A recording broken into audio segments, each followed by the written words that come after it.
Solicitamos às senhoras e senhores que mantenham seus microfones em mute, a fim de evitar-se interferências e microfonias. Anúncio de autoridades. O Instituto de Geografia e História Militar do Brasil saúda todas as autoridades presentes, civis e militares, bem como os associados titulares, correspondentes no Brasil, aspirantes, honorários e correspondentes internacionais. E ainda os nossos convidados, que com suas presenças prestigiam o Instituto e abrilhantam esta sessão. Cabe salientar a presença do excelentíssimo senhor almirante de esquadra Leal Ferreira, antigo comandante da Escola Superior de Guerra e também antigo, e principalmente antigo comandante da Marinha do Brasil. Almirante, seja bem-vindo. Obrigado pelas... Boa tarde. Boa tarde, seja bem-vindo ao nosso, acho que é a primeira vez que o senhor frequenta aqui o nosso ambiente virtual, seja muito bem-vindo. O senhor presidente do Instituto, general de brigada Márcio Tadeu Bétega Bergo, procederá à abertura da sessão. Meus amigos, boa tarde. Minhas saudações aí a todos que já foram anunciados pelo nosso secretário, aos amigos, né, do Instituto e aos nossos amigos de sempre, né? Léo Ferreira, meu particular amigo, bem-vindo aí, né? Bem-vindo a bordo. O Almirante Falcão está aí também, quem mais? Todos nós já falamos aí, não vou repetir os nomes aí. Nautibal também, o nosso decano. Muito obrigado pela presença de todos e tenho certeza que a nossa sessão hoje será maravilhosa pelo assunto, né, que nós estamos próximos desse grande evento que foi um ponto de inflexão na guerra, e mais ainda pelo palestrante, né? Meu amigo, irmão, camarada, colega da melhor turma da ESG, né? Tem que ver isso, né? Da melhor turma da ESG, que está aí. Matias, muito obrigado pela sua apresentação aí, que a gente tem certeza vai ser valiosíssima. Então, está aberta a nossa sessão ordinária do GHMB desta tarde de 22 de junho de 2021. Secretário, por favor, pode dar continuidade, então. Sim, senhor. Cabe salientar que nós já, no início, já estamos com recorde, general. Temos 44 participantes, o que é um recorde. É o maior número que já atingimos até hoje na nossa sessão virtual. No momento, estamos com 44 participantes e aumentando. Avisos. Solicitamos que os presentes apoiem suas identificações no campo do chat. Os associados titulares e correspondentes do Brasil deverão colocar o nome completo, seguido do número de sua cadeira.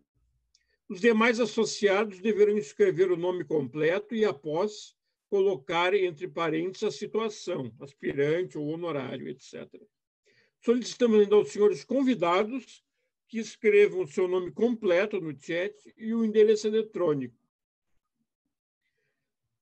Demais avisos. Na próxima terça-feira, 29 de junho de 2001, teremos a palestra do nosso confrade cineasta Daniel Matarroque, cujo título será Aquelas Mulheres de Farda, as Enfermeiras da Febre.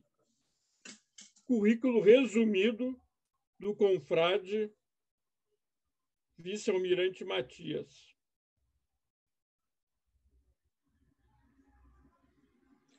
O vice-almirante José Carlos Matias, durante 43 anos na Marinha do Brasil, obteve sua experiência operacional nos principais navios da Esquadra Brasileira. Exerceu a função de imediato no rebocador de alto mar Almirante Guilhobel e na fragata Independência. Foi comandante do navio varredor Anhatomirim, da corveta Jaceguai e do 1º Esquadrão de Apoio. Também atuou como adido naval na África do Sul e Moçambique. Como oficial-general, foi comandante e titular das seguintes organizações militares: Centro de Instrução Almirante Graça Aranha, Centro de Instrução Almirante Alexandrino, Comando do 7º Distrito Naval, chefe adjunto de Assuntos Estratégicos do Ministério da Defesa e diretor dos Sistemas de Armas da Marinha. É formado pela Escola Naval e especializado em sistemas de armas. Completou os cursos de Comando de Estado-Maior e Superior de Guerra Naval da Escola de Guerra Naval, EGN. Realizou o curso de altos estudos em política e estratégia na Escola Superior de Guerra e possui o MBA em Planejamento e Gestão Estratégica, realizado na Fundação Getúlio Vargas. Atualmente é o diretor de Patrimônio Histórico e Documentação da Marinha. O vice-almirante Matias também é sócio associado titular do nosso instituto. O confrade vice-almirante Matias apresentará a seguir a sua palestra, cujo título é Batalha Naval do Riachuelo. Prezado confrade, a audiência está, a partir deste momento, à sua disposição. Bom, mais uma vez, boa tarde a todos. Queria agradecer a presença de todos, em especial ao almirante Léo Ferreira, ao almirante Falcão, prezados amigos aí que estão nos prestigiando hoje. Para os nossos amigos aí do Exército, para situar melhor, né, eu sou da turma de 78. Né? Dizer que eu entrei na Marinha em 73 não tem muito significado para o pessoal do Exército da Aeronáutica. Então, a turma é de 78, e a melhor turma que o Bergo fez referência da ESG é a turma de 2005, né, Bergo? A nossa turma lá da ESG. Bom, eu vou colocar aqui na tela a minha apresentação, vamos ver se dá certo.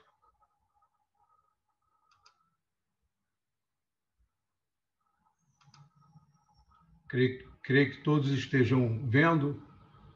Rafael, confirma para mim, por favor. Ok. Bom, queria então mais uma vez agradecer a todos os confrades e confreiras presentes, convidados. É uma satisfação, General Bergo, poder hoje estar aqui dividindo com os senhores e senhoras aí uma rápida apresentação para rememorarmos os 156 anos da Batalha Naval do Riachuelo. Antes de entrar na palestra propriamente dita, eu gostaria de fazer uma rapidíssima apresentação da nossa diretoria, para que todos tenham ideia aí, né, do que nós fazemos e como estamos situados. A diretoria é subordinada à Secretaria-Geral da Marinha e, por sua vez, subordinada ao Comandante da Marinha. Então, nós estamos aqui...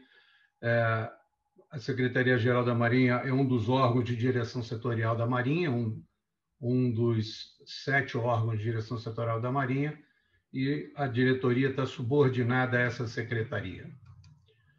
A nossa missão é preservar e divulgar o patrimônio histórico, documental e cultural da Marinha, a fim de contribuir para a conservação de sua memória e para o desenvolvimento da consciência marítima brasileira.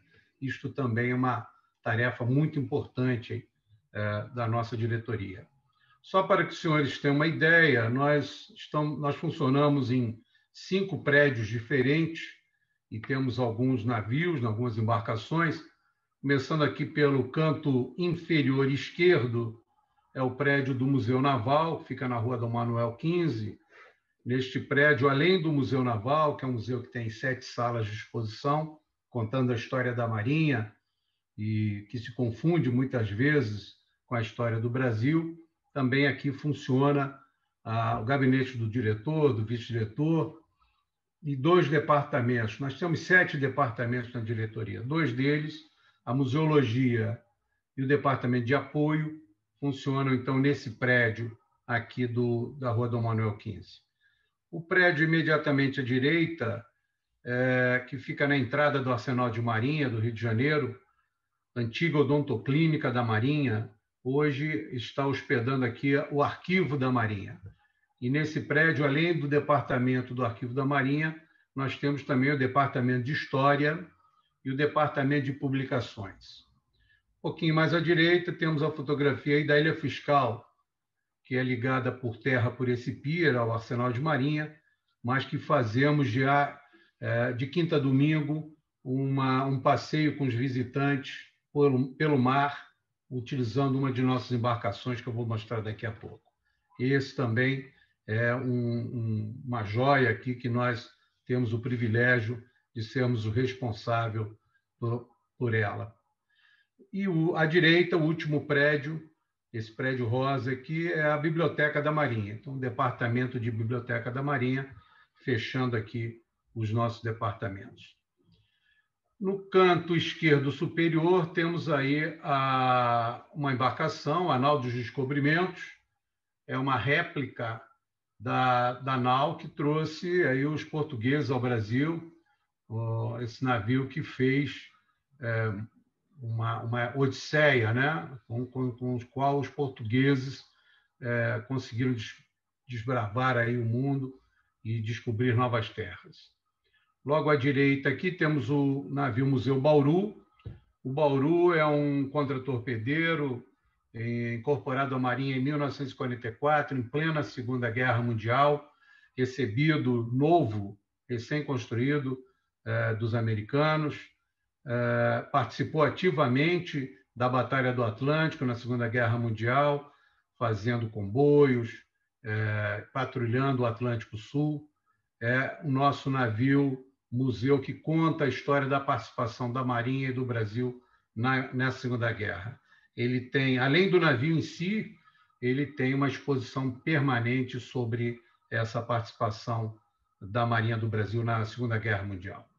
Aqui no meio, a embarcação branca com as chaminés amarelas, facilmente reconhecível, é o rebocador Laurindo Pita, navio construído em 1910, que, felizmente, até hoje está navegando, teve suas máquinas que eram a carvão na época da guerra, da Primeira Guerra Mundial, transformada para diesel, né? Para 2 motores diesel, e continua atuando aqui na Baía de Guanabara, fazendo também um passeio marítimo de quinta a domingo. Esse navio participou da Primeira Guerra Mundial, né? Na DNOG, compôs a DNOG, Divisão de Guerra, naquela época, e esteve aí durante praticamente mais de um ano fora do Brasil. Por último, aqui temos uma outra embarcação, que é a embarcação que faz o passeio aí para a Ilha Fiscal, como eu mencionei.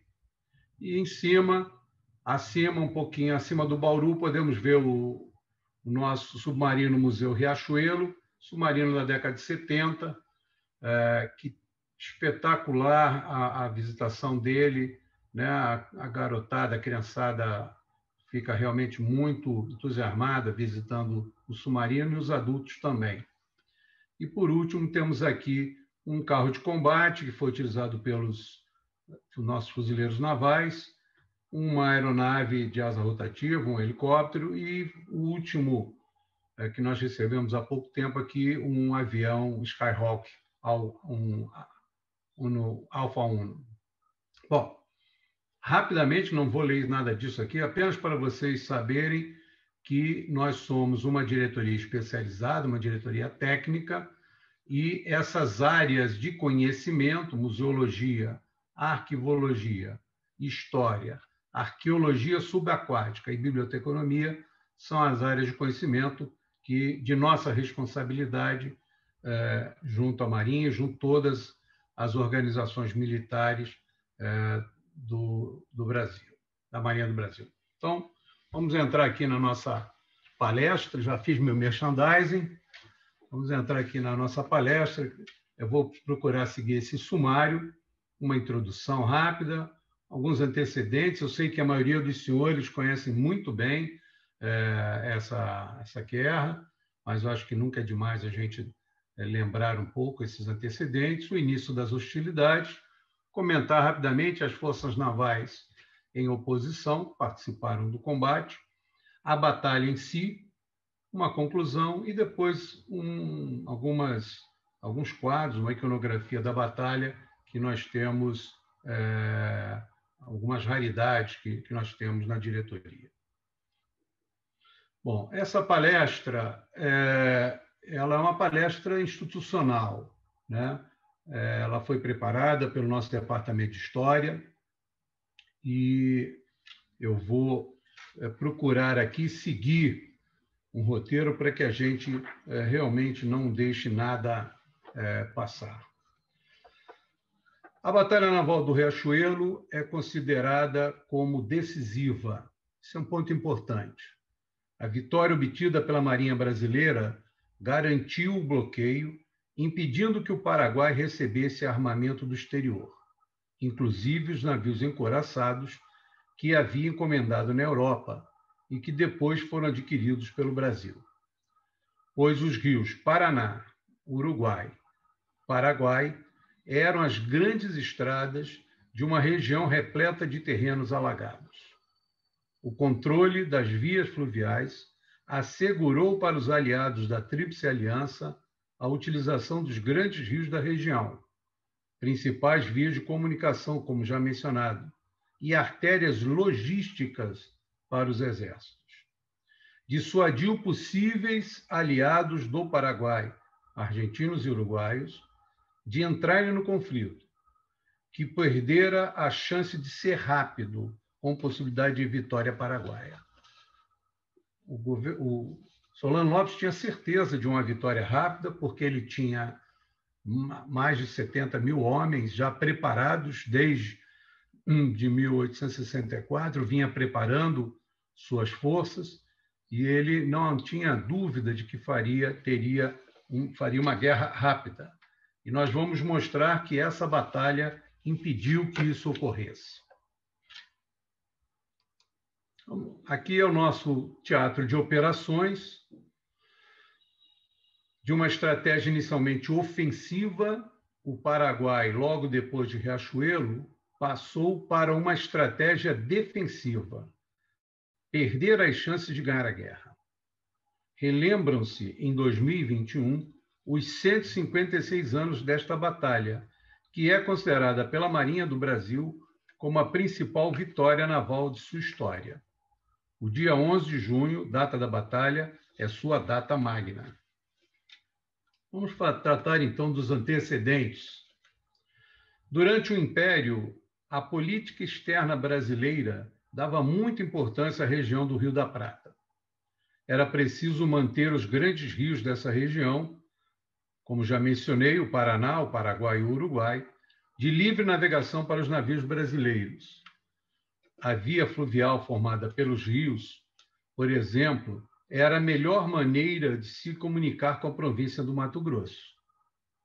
As intervenções militares do Brasil nos países dessa região ocorreram como consequência dessa política, e foi necessário manter uma marinha suficientemente aprestada e frequentemente presente no Rio da Prata para efetivá-la.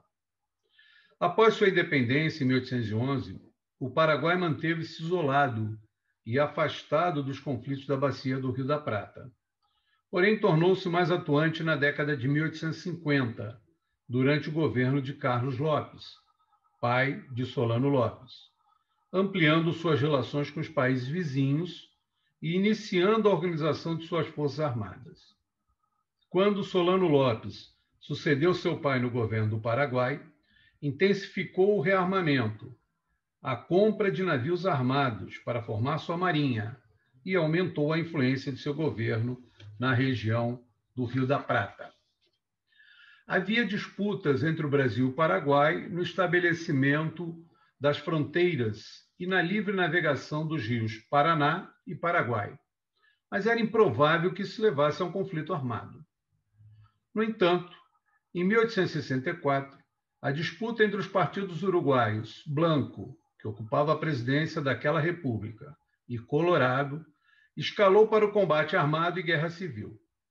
A participação do Brasil nessa guerra civil, ao lado do Partido Colorado, contrariou os planos políticos de Solano Lopes, que considerou a intervenção brasileira no Uruguai como um ato de guerra contra o próprio Paraguai, que apoiava o Partido Blanco. A invasão do Uruguai por tropas brasileiras no final de 1864 fez com que o Paraguai iniciasse as hostilidades contra o Brasil. O aprisionamento do vapor Marquês de Olinda, navio mercante brasileiro que transportava passageiros, correio e carga de Montevidéu para a então longínqua província do Mato Grosso, quando deixava o Porto de Assunção em novembro daquele ano, foi o primeiro ato hostil do governo paraguaio. seguiu-se a invasão da região do sul, do atual estado do Mato Grosso do Sul, território de fronteira que o Paraguai reivindicava.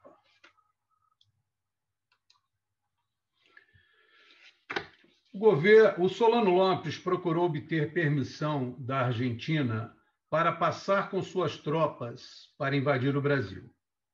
Como não obteve esta permissão, tropas paraguaias cruzaram a fronteira argentina, ocuparam a cidade de Corrientes em 13 de abril de 1865.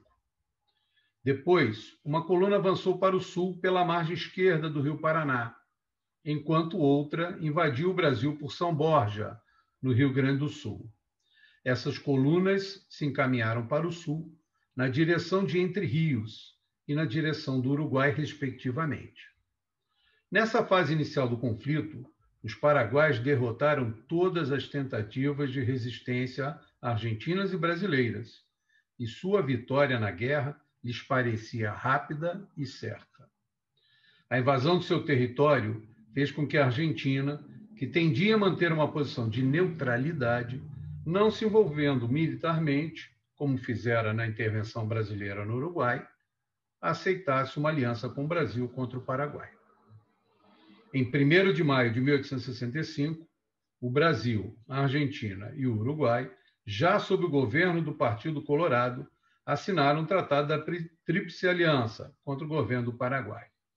Mobilizado desde 1864, o Paraguai, que estava mais forte, pois contava com o apoio do Partido Blanco Uruguaio e esperava que as lideranças de algumas províncias argentinas, descontentes com o governo cada vez mais centralizado de Buenos Aires, exercido por Bartolomeu Mitre, se juntassem às suas forças. Francisco Solano Lopes também esperava que tivesse boas chances de vencer tanto o Brasil como a dividida Argentina em uma guerra rápida. Considerava ainda que o poder militar do Paraguai era superior ao de seus oponentes. Deste modo, não soube nem avaliar o potencial de mobilização do poder militar brasileiro, tampouco os problemas políticos que dividiam a Argentina. O exército paraguaio, sob o comando de Solano Lopes, manteve parte do território de Mato Grosso ocupado e investiu sobre o Brasil e a Argentina em 2 eixos de ataque, um sobre o território argentino, seguindo pela margem esquerda do Rio Paraná, e outro sobre o brasileiro, invadindo a província do Rio Grande do Sul, conforme já comentamos acima. A comunicação fluvial entre o Paraguai e o mar foi bloqueada pela Marinha do Brasil.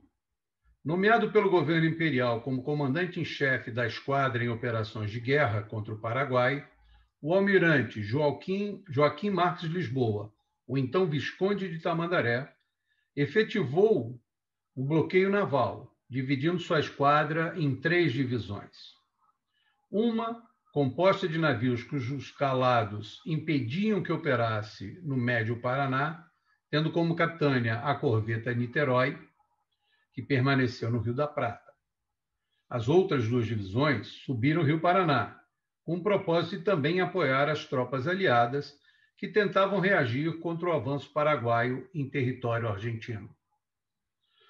Coube inicialmente ao chefe de divisão Secundino Gomensoro comandar a Força Naval Brasileira no Paraná e apoiar o avanço das tropas aliadas rio acima.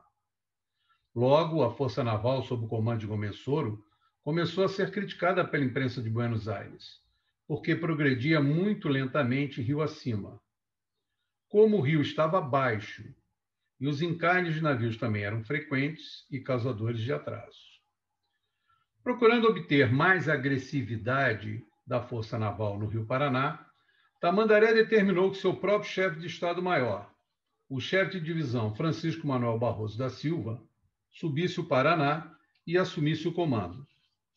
Barroso era um experiente chefe naval que participou de sucessivas guerras e conflitos internos no período crítico da formação do Brasil, no qual se consolidou a unidade do território nacional. Era também um amigo muito próximo de Tamandaré, em quem Tamandaré tinha total confiança. Logo após assumir o comando da Força Naval, Barroso continuou subindo o rio para apoiar um ataque, com desembarque de tropas aliadas para recuperar a cidade de Corrientes.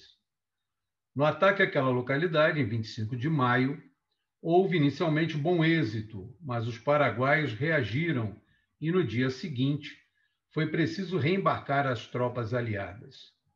No início da guerra, o Paraguai, que havia mobilizado suas tropas no início de 1864, conseguia vencer em quase todos os confrontos, conforme já mencionamos anteriormente. A Força Naval Brasileira permaneceu, no entanto, fundeada no Rio Paraná, nas imediações dessa cidade, portanto, bem dentro do território ocupado pelo inimigo e com todas as dificuldades logísticas disto decorrentes, principalmente quanto ao suprimento de carvão e carne, que tinham que ser transportados rio acima, passando por margens ocupadas por paraguaios. Solano Lopes percebeu que o avanço da Força Naval Brasileira, transportando tropas aliadas, afetaria suas ações ofensivas, porque poderia lançar ataques sobre o seu flanco e retaguarda. Decidiu, então, atacar a Força Naval Brasileira, o que provocou a Batalha Naval do Riachuelo.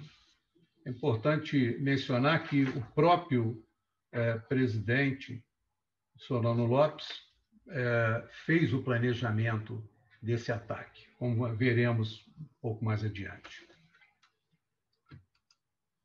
Vamos ver aqui quem eram as forças navais, né, em oposição. A Força Naval Brasileira, fundeada próxima a Corrientes, era composta por 9 navios com casco de madeira e aparelhados com mastros para velas e máquinas a vapor. A capitânia do almirante Barroso, a fragata Amazonas, com rodas laterais e artilhada com 6 canhões, era o maior navio no combate. Projetada para cruzeiros marítimos, mostrava-se inadequada para o espaço restrito dos rios Paraná e Paraguai, como a maioria dos navios da Marinha Imperial empregados no primeiro ano do conflito com o Paraguai.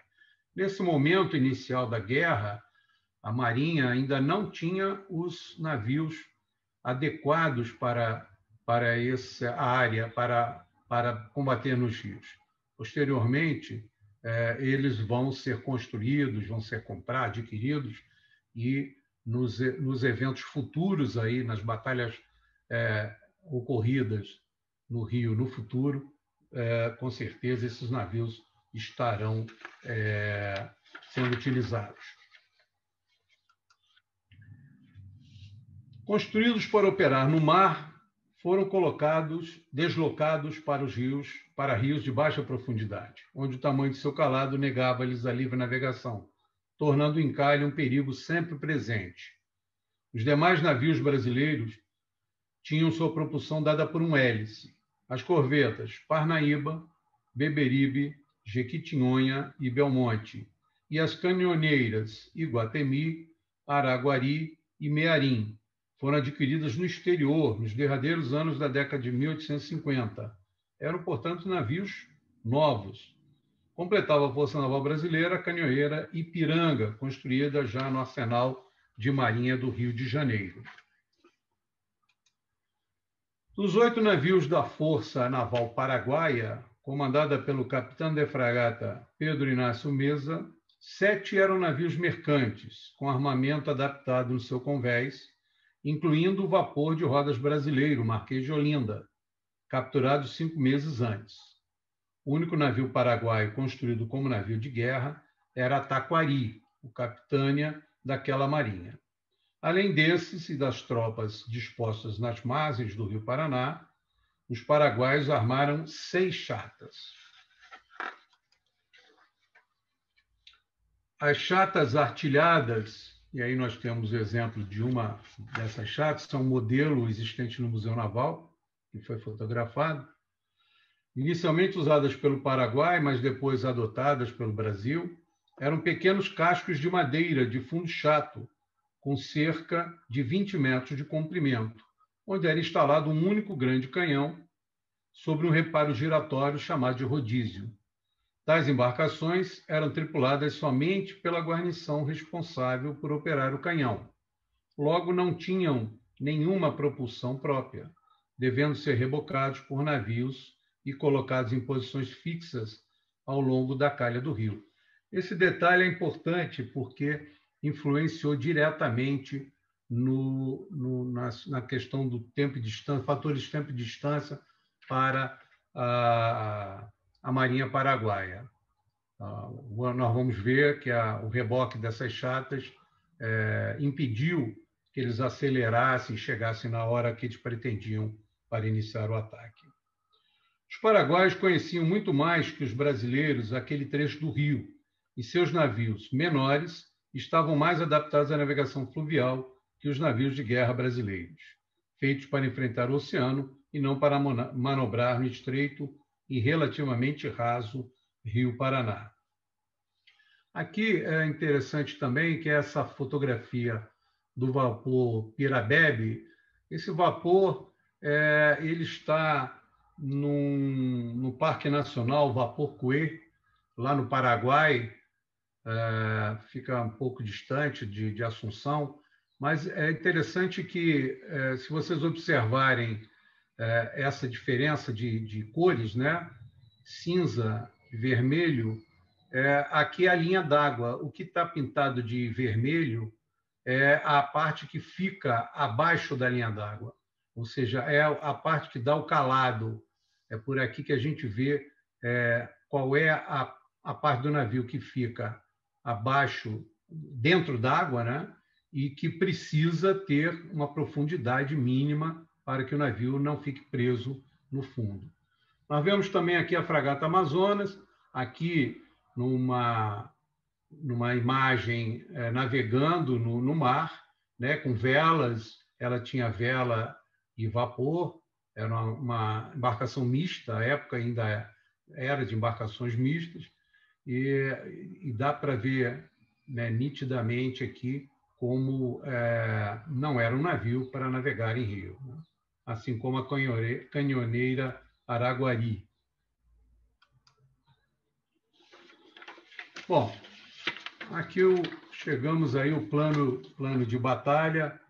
Os navios brasileiros, estava a esquadra de Barroso, estava aqui fundeada na margem direita do Rio Paraná, aqui conhecido como Grande Chaco. Esse plano de batalha foi desenhado pelo comandante da Araguari, o tenente Antônio Luiz von Holtz, e aqui ele mostra como a artilharia paraguaia foi posicionada próximo ao Riachuelo. O Riachuelo é esse pequeno riacho aqui, com uma ilha no meio, e do lado direito a infantaria paraguaia. E a intenção inicial dos paraguaios era abordar os navios, né? E não conseguindo, eles então se dirigiram para essa área do Riachuelo, onde montaram a armadilha, como veremos a seguir. Os preparativos para o ataque aos navios brasileiros foram realizados sob orientação direta do próprio Lopes, tirando o máximo proveito do terreno ao longo do Rio Paraná. Ele mandou também assentar canhões nas barrancas da ponta de Santa Catalina, esses canhões aqui, onde está a artilharia, que fica imediatamente antes da foz do Riachuelo, um pequeno afluente do Paraná, que distam uns 17 quilômetros da cidade de Corrientes, que fica logo aqui. E reforçar com tropas de infantaria no local chamado de Rincão de la Granha, logo depois, onde os paraguaios podiam atirar de cima sobre os convés dos navios brasileiros que escapassem descendo o Paraná. O local era perfeito para uma armadilha, pois o canal navegável era estreito e tortuoso, com risco de encalhe em bancos submersos, e forçava as embarcações a passarem próximo à margem esquerda. Existem também diversas ilhas nesse trecho do rio. As principais são as ilhas Palomeiras, baixas e cobertas com vegetação. Elas ficam entre o canal, que era utilizado nessa época, e a margem direita, que é ocupada pelo Chaco. O canal que se usa atualmente é do outro lado das Palmeiras, entre elas e a margem direita do Paraná. O Riachuelo, nome que se traduz por pequeno riacho em português, é largo na cheia e muito raso. Não é navegável e não houve combate em suas águas. Aqui uma curiosidade, nós buscamos aí uma carta argentina dessa região, nos dias de hoje, né, já mais atual. Aqui na lâmina 58, os senhores podem ver aqui o Riachuelo, exatamente onde está escrito aqui lâmina 58, aqui essa embocadura, as ilhas Palomares, e hoje a passagem é pelo outro lado. E aqui os senhores notam que tem vários números, né, escritos. Isso aqui são as profundidade local. Na época da Guerra do Paraguai, da Batalha do Riachuelo, não existiam cartas náuticas, existiam croquis, e principalmente se utilizava os práticos da área, né? Tamandaré, Barroso tinha a bordo do navio um prático argentino que ajudou bastante aí durante o combate. Eu queria, inclusive, agradecer a presença do meu amigo Mauro, que é prático aqui do Rio de Janeiro, que está nos assistindo aí, e, em nome dele, aí, cumprimentar toda a praticagem, né, todos os práticos aí pelo belo serviço que prestam ao país. Nessa época, não existiam equipamentos para medir a profundidade, né? Hoje, a embarcação, o navio passa por aqui com ecobatímetro, a cada segundo tem a profundidade abaixo da quilha, tem radar, tem várias referências, fica mais fácil. Na época, se usava o prumo de mão. Esse artefato que está aparecendo aqui no canto inferior direito é um cabo marcado em braças, na época era medido em braças, hoje se mede em metros, medido em braças, em que um marinheiro lançava esse peso com esse cabo dentro da água constantemente, lançava, recolhia, medindo a profundidade constantemente, ou seja, era uma atividade lenta, né? Não dava para andar em local desconhecido, navegar muito rápido, né? Então, a importância aí do calado e da embarcação apropriada para o rio. Agora, eu vou apresentar aos senhores um filmete que nós temos na sala 4 do Museu Naval. O Museu Naval, como eu disse inicialmente, tem 7 salas de exposição, e as salas 4 e 5 são dedicadas à Batalha Naval do Riachuelo. E na sala 4 nós temos esse filmete à disposição de todos os visitantes. É um filmete muito interessante que mostra o desenrolar da batalha, que eu creio que facilita o entendimento e é mais agradável. Então, vamos ao filmete, são cerca de 6 minutos e meio de filme. Negada a permissão para atravessar o território argentino para atacar o Brasil, o Paraguai invadiu a província de Corrientes. O chefe de divisão, Francisco Manuel Barroso da Silva, foi designado para assumir o comando da Força Naval Brasileira, que estabelecera o bloqueio da via de acesso fluvial ao Paraguai, no rio Paraná. A primeira missão do chefe Barroso foi um ataque à cidade de Corrientes, ocupada pelos invasores. O ataque mostrou a vulnerabilidade do flanco direito dos paraguaios devido à presença dos navios brasileiros. E isso levou o próprio Solano Lopes a planejar uma ação contra a Força Naval Brasileira. O plano era surpreender os brasileiros ao amanhecer, abordá-los, tomar os navios e rebocá-los para o Maitá.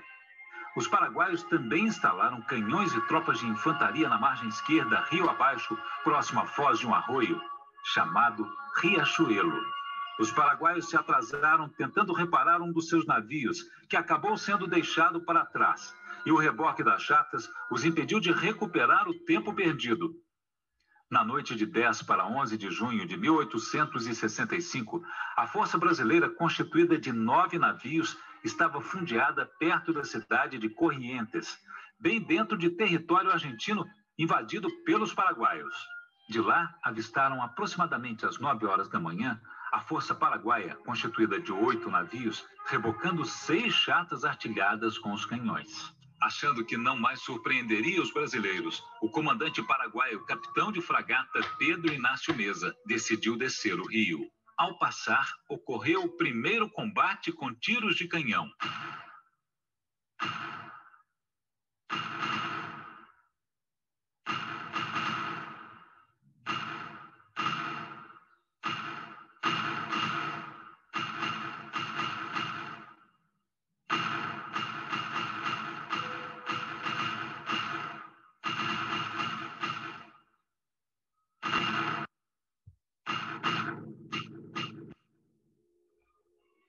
Os paraguaios foram se abrigar junto às margens próximas do Riachuelo, sob a proteção de sua artilharia e tropas de infantaria.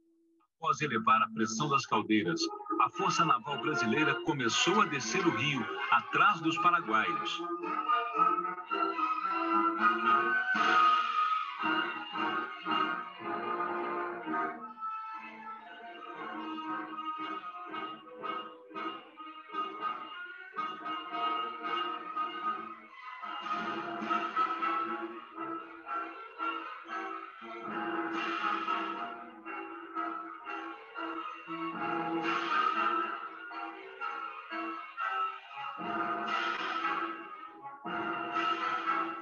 A capitânia do chefe Barroso, a fragata Amazonas, era a última da linha.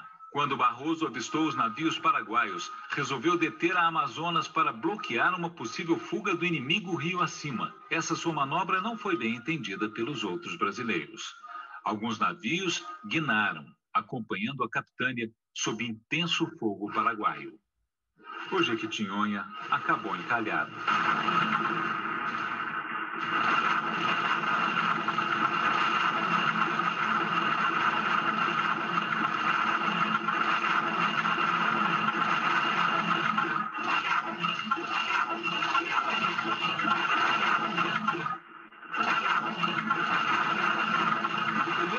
Da linha, o Belmonte investiu sozinho e foi castigado duramente pelo fogo concentrado paraguaio.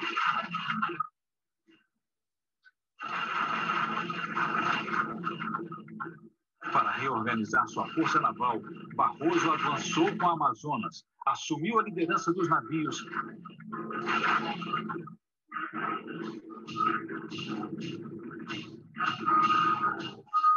completou a passagem, sob os tiros dos canhões paraguaios e da fuzilaria de terra.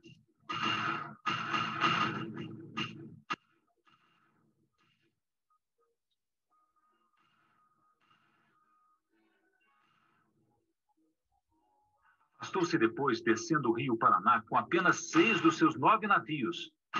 O Jequitinhonha estava encalhado para sempre. O Belmonte ficara tão avariado que encalhou propositadamente para não afundar. E o Parnaíba, com o leme avariado, também não conseguiu passar.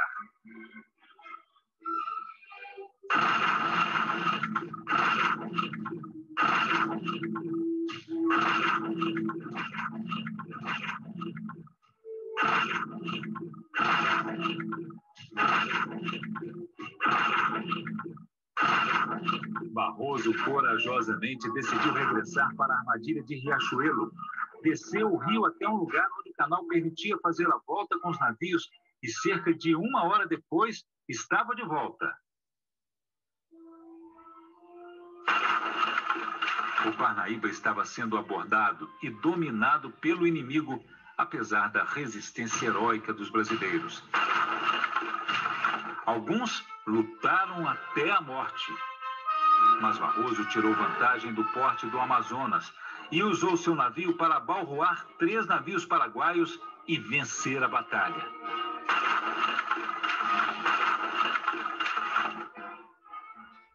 Um 4º navio paraguaio, o Paraguari, sofre um grande rombo no costado durante a luta com Parnaíba e foi encalhar em uma ilha em frente.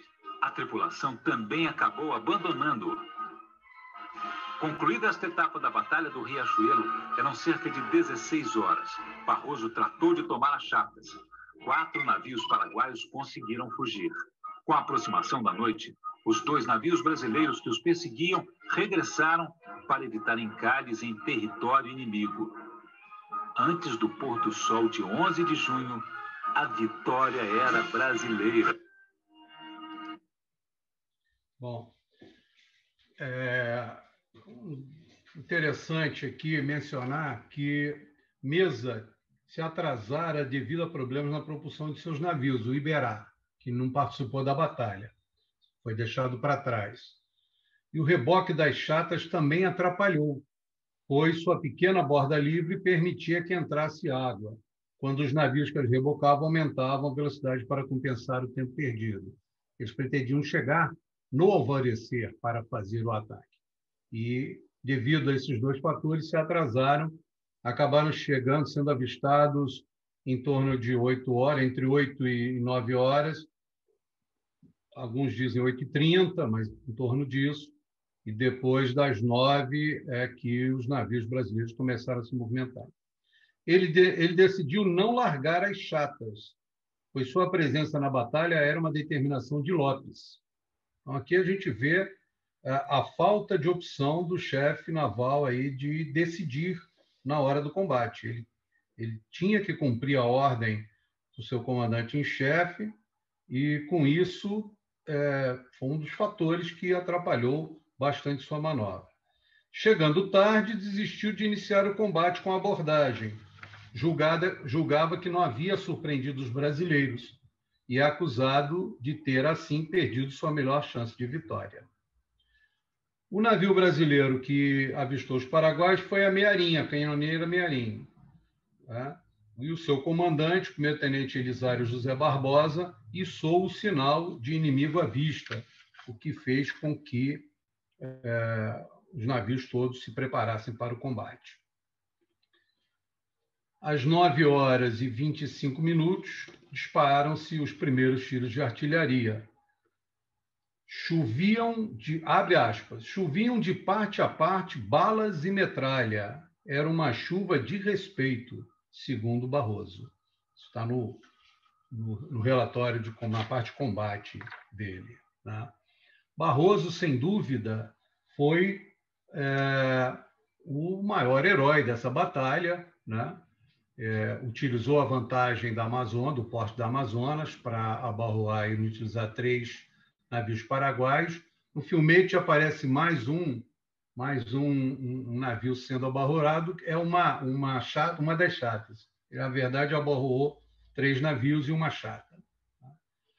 Os 4 navios paraguaios fugiram e não havia como persegui-los, principalmente à noite, num território já ocupado pelo Paraguai. Existem críticas, eu escutei uma vez, o Bergo deve se lembrar disso, o professor Telmo com certeza se lembra, lá no Paraguai, naquele evento sobre a Tríplice Aliança, que um brasileiro levantou-se após a apresentação do Tenente Sérgio, um historiador da nossa diretoria, que fez uma apresentação naquele simpósio lá no Paraguai, e disse que não era vitória brasileira, e sim paraguaia, porque a partir dali os navios não subiram mais o rio. O que é uma coisa tosca, né? Uma bobagem, né? Porque nós estamos mostrando claramente que essa vitória que inviabilizou os paraguaios de chegarem ao mar e de receber os reforços para a sua marinha que pretendiam. Aqui tem uma novidade interessante. O comandante Costa Braga, que é nosso confrade, está presente aí no dia 11 de junho, fez uma locução no Clube Naval. Como a maioria deve saber, o Clube Naval também comemora seu aniversário no dia 11 de junho, e sempre, todo ano, faz um evento, na verdade, uma festa a rigor, um baile, etc., com uma locução, sempre um almirante, um oficial de marinha, o comandante é convidado para fazer uma locução. Esse ano não tivemos baile por causa da situação atual, mas o comandante Costa Braga fez uma belíssima locução no dia 11, do Clube Naval, e trouxe para nós essa fotografia do almirante Barroso sem barba, né? Segundo a pesquisa que ele realizou, Barroso sempre usou, quer dizer, não usava barba normalmente, até que ele foi para o Paraguai, para a Guerra do Paraguai, e durante a guerra e após passou a cultivar essa barba, e é com essa fotografia com barba que nós o conhecemos. Aqui nós chamamos atenção para alguns outros heróis, né, dessa batalha, que são cultuados pela Marinha, o Greenhalgh, o guarda-marinha Greenhalgh, o marinheiro Marcílio Dias, mas temos também o capitão do 9º Batalhão de Infantaria, Pedro Afonso Ferreira, né? E ele e o guarda-marinha João Guilherme Greenhalgh defenderam o pavilhão nacional, que chegou a ser arriado na Parnaíba, mas eles repeliram o inimigo e voltaram a trazer o pavilhão à posição. E o outro herói, citado várias vezes pelo comandante da Parnaíba, é o marinheiro de primeira classe, artilheiro Marcílio Dias, praça mais distinta da Parnaíba, segundo o comandante do navio, e o tenente do 9º Batalhão de Infantaria, Feliciano de Andrade Maia. Marcílio Dias, que já se distinguira na tomada de Paissandu, defendendo seu canhão, lutou contra 4 paraguaios, matou 2 e acabou sendo morto. Ele foi muito ferido nesse combate e acabou falecendo no dia seguinte. Então, esses aqui são os heróis da Parnaíba, o navio que mais sofreu com aquela abordagem dos 3 navios paraguaios.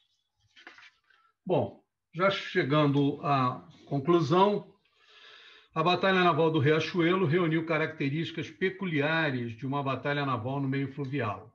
Foi travada nos espaços reduzidos dos rios e a existência de bancos de areia tornou as manobras difíceis, exigindo daqueles que desconheciam a região mais agilidade e capacidade de decisão.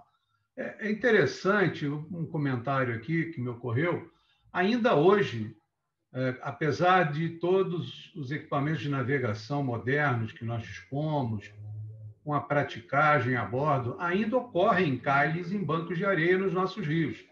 Na Amazônia, no Rio Amazonas, é comum, não é que é comum, mas ocorre, né? Eu me lembro, quando eu era comandante de esquadrão de apoio, que o navio transporte de tropas nosso, vindo de Manaus para Belém, teve esse problema, ainda com prático, mesmo com prático a bordo, mas um cálculo mal feito, ele acabou encalhando num banco, ficou um mês encalhado no banco. Levou um mês para retirar o navio do banco.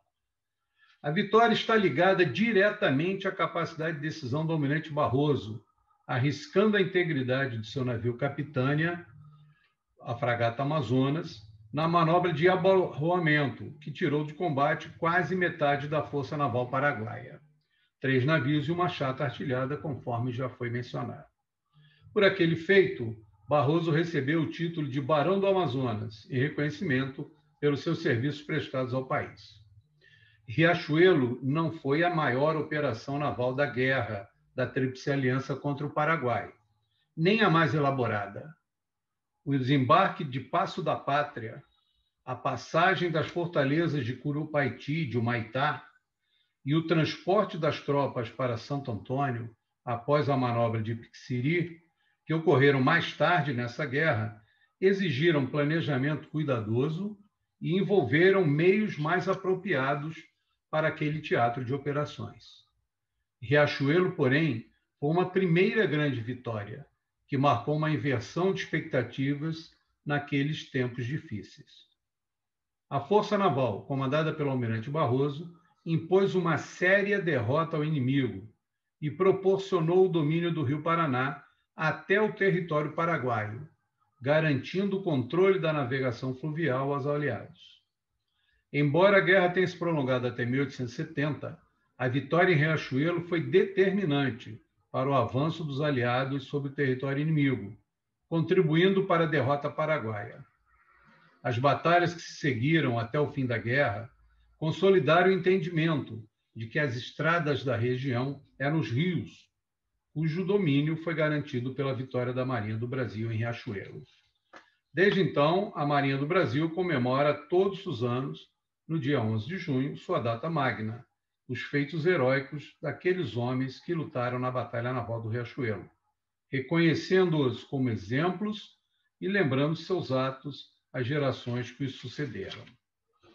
Eu gostaria, só para concluir, mostrar algo do nosso acervo, uma iconografia da batalha. Nós reunimos aqui, já tinha aparecido um quadro, na verdade, anteriormente, num dos slides, mas aqui tem os principais. Essa é a tela do pintor catarinense Victor Meirelles, que viveu de 1832 a 1903, intitulada Combate Naval de Riachuelo, hoje na exposição permanente do Museu Histórico Nacional. E por que ela está no Museu Histórico Nacional e não no Museu Naval? Porque em 1922, muitos dos senhores provavelmente sabem, o Museu Histórico Nacional foi criado com um acervo existente no Museu Naval, no Museu Militar e no Museu do Itamaraty. Então, algumas obras importantes foram para lá transferidas e permanecem até agora. Este outro é uma tela do pintor italiano Edoardo De Martino, que viveu de 1838 a 1912, também intitulada Combate Naval do Riachuelo. Compõe a sala 5 da exposição permanente do Museu Naval. É interessante notar a composição mais realista do pintor italiano, que tinha tido carreira como oficial da Marinha do Reino da Itália, frente à composição grandiloquente do pintor anterior. A próxima é a tela do pintor argentino de origem italiana, José Félix Muraturi, viveu de 1804 a 1880, também intitulada A Batalha Naval do Riachuelo, do acervo da Marinha do Brasil. Muratori, como Martino, tinha experiência militar, sendo oficial da Marinha Argentina e tendo exercido comando de grupamentos navais durante a Guerra da Tríplice Aliança.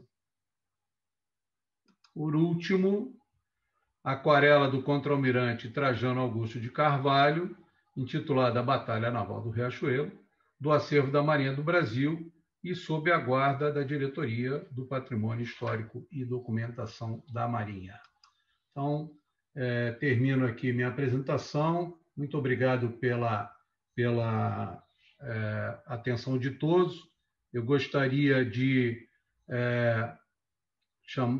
agradecer ainda a presença do Almirante Dembe, do Almirante Rocha Martins, do Almirante Elke Fury, meu parceiro aí nas comemorações de 200 anos da independência, o Almirante Guilherme, que é nosso confrade aqui, entrou depois do início, o Almirante Médici, também da nossa comissão aí dos 200 anos, e o Almirante Bittencourt, ex-diretor do DPHCM, também nosso confrade, que está presente. Muito obrigado a todos.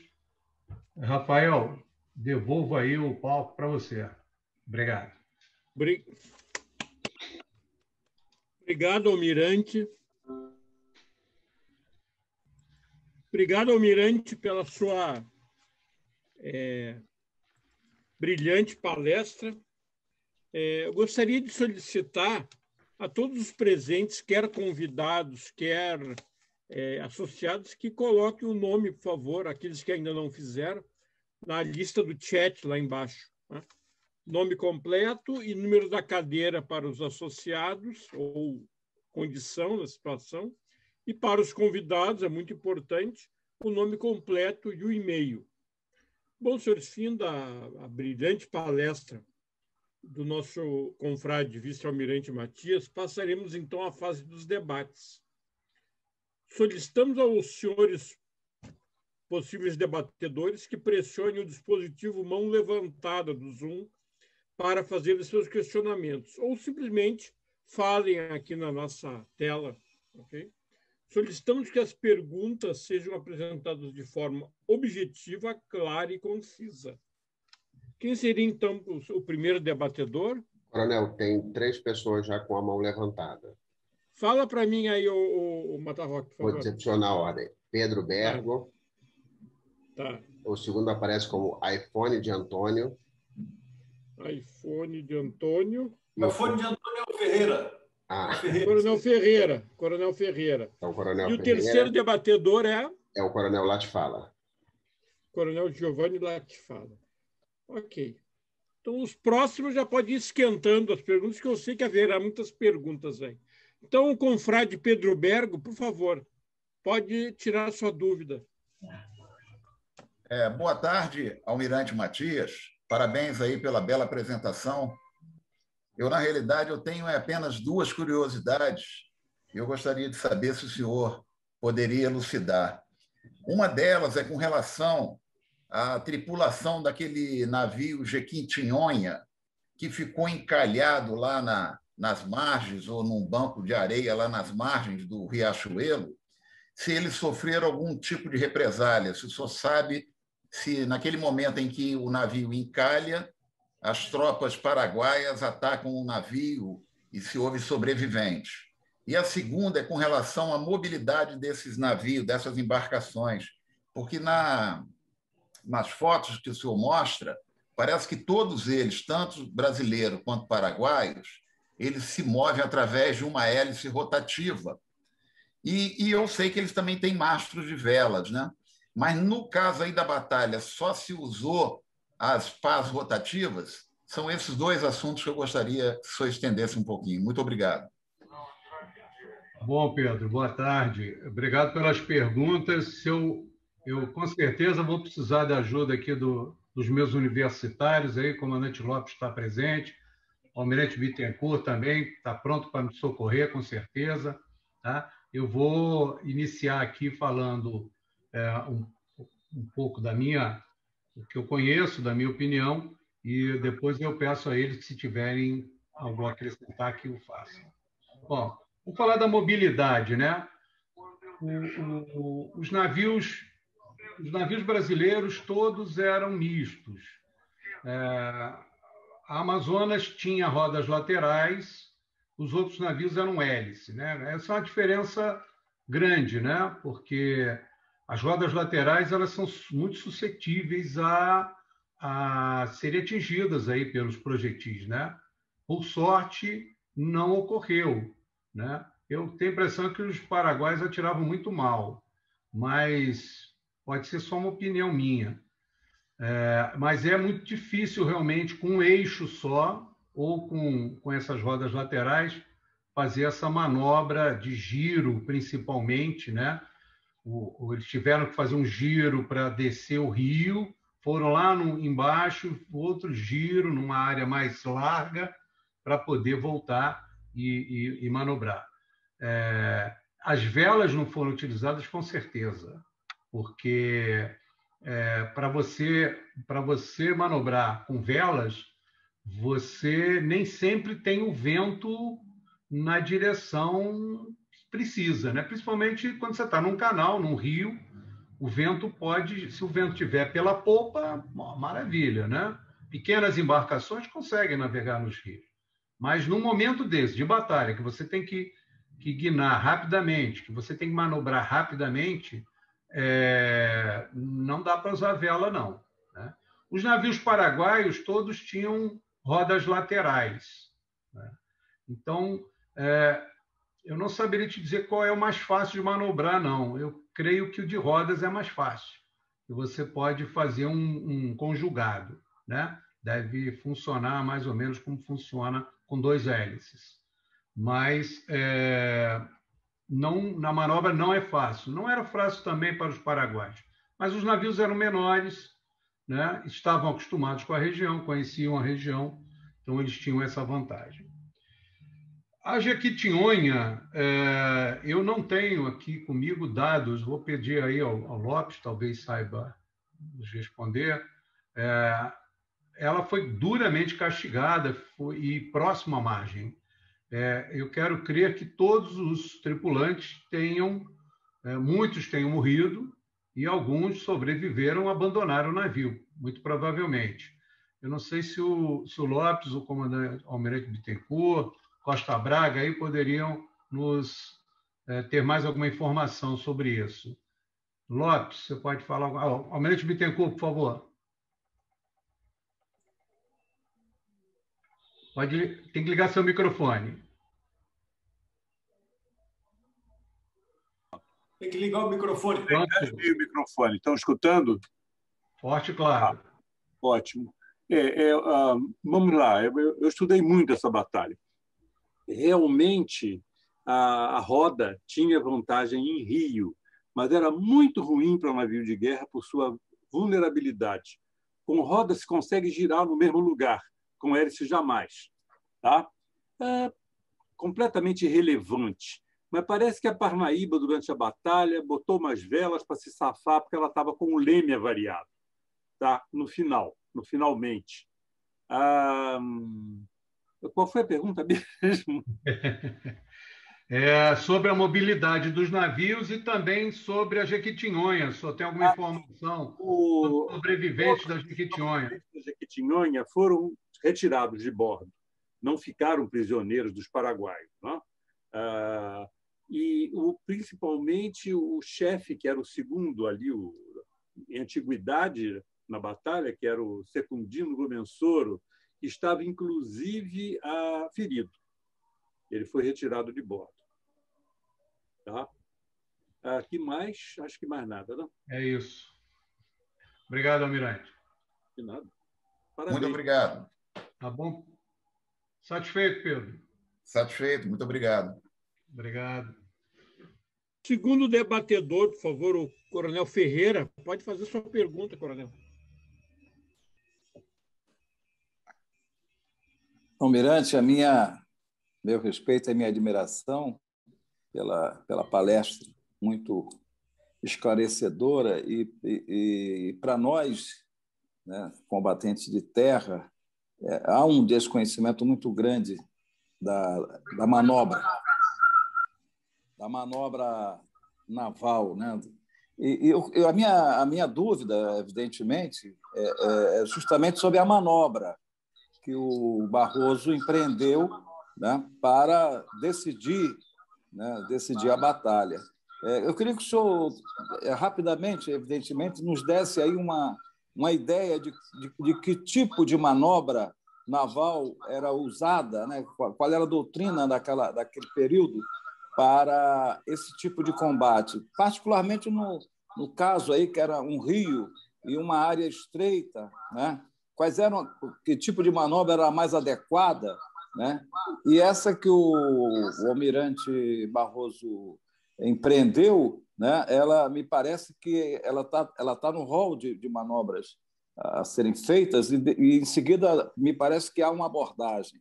Era mais ou menos isso que eu queria que o senhor nos esclarecesse. Tá? Muito obrigado e parabéns mais uma vez aí pela brilhante palestra. Obrigado, Ferreira. Me parece que a melhor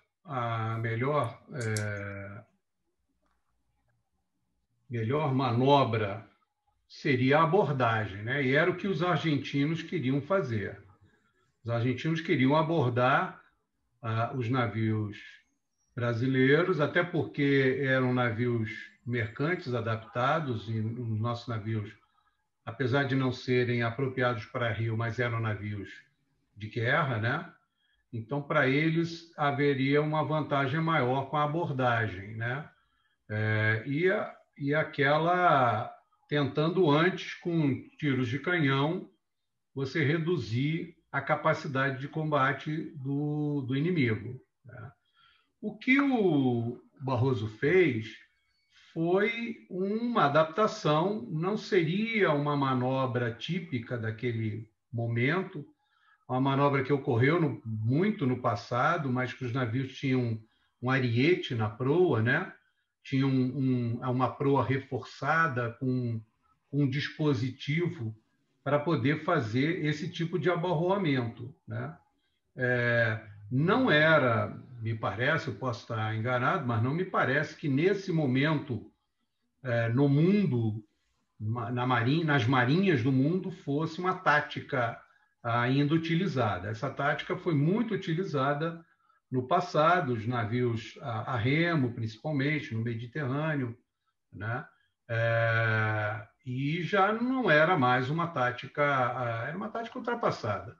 Mas naquele momento, na situação em que se encontrava, ele sabendo que o navio dele tinha realmente uma proa reforçada, os navios eram de madeira, né?